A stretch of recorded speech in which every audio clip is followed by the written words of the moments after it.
वक्रतुंड महाकाय सूर्यकोटि समप्रभा निर्विघ्नं कुरु मे देव सर्वकार्येषु सर्वदा।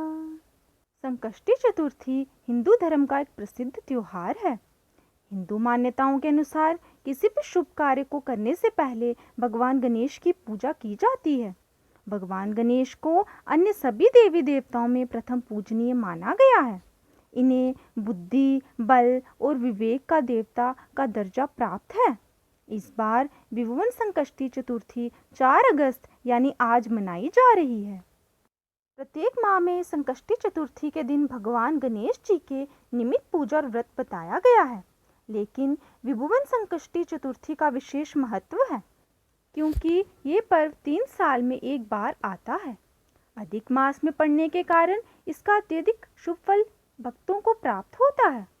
भगवान शिव और माँ पार्वती के लाडले गणेश जी का जो भी भक्त इस दिन व्रत व पूजन कर उन्हें भोग लगाकर प्रसन्न करता है, इससे भगवान भोलेनाथ और पार्वती जी की कृपा भी उसे प्राप्त होती है। इसी कारण इस व्रत का विशेष महत्व है। आइए जानते हैं इस व्रत की विधि।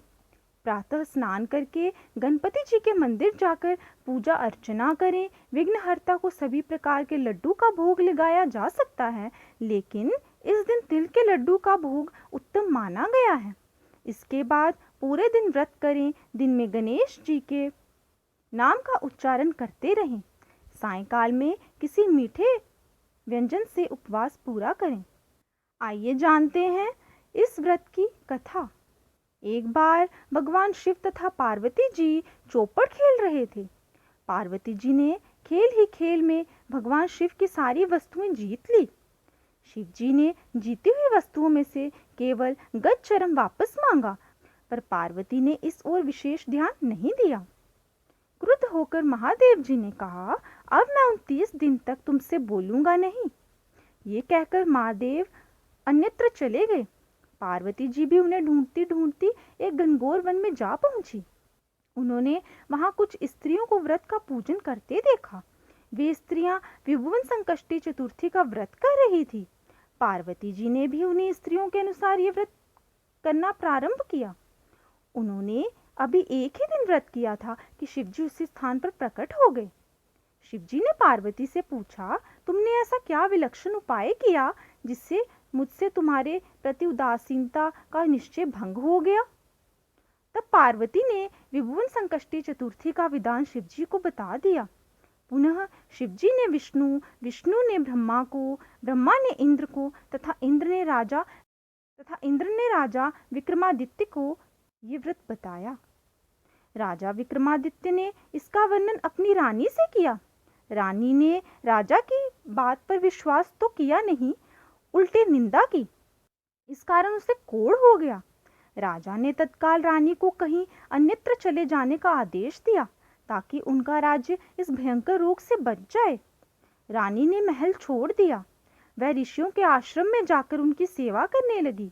उसकी सेवा से प्रसन्न होकर मुनियों ने बताया कि तुमने गणेश जी का अपमान किया है, इसलिए जब तक तुम गणेश जी का पूजन व्रत नहीं करोगी, स्वस्थ नहीं हो पाओगी। उसने गणेश पूजन व्रत आरंभ किया। 1 मास पूरा होते ही रानी स्वस्थ हो गई। रानी वहीं आश्रम में रहने लगी। एक बार पार्वती नंदी पर सवार होकर शिवजी के साथ उस वन से गुजरी।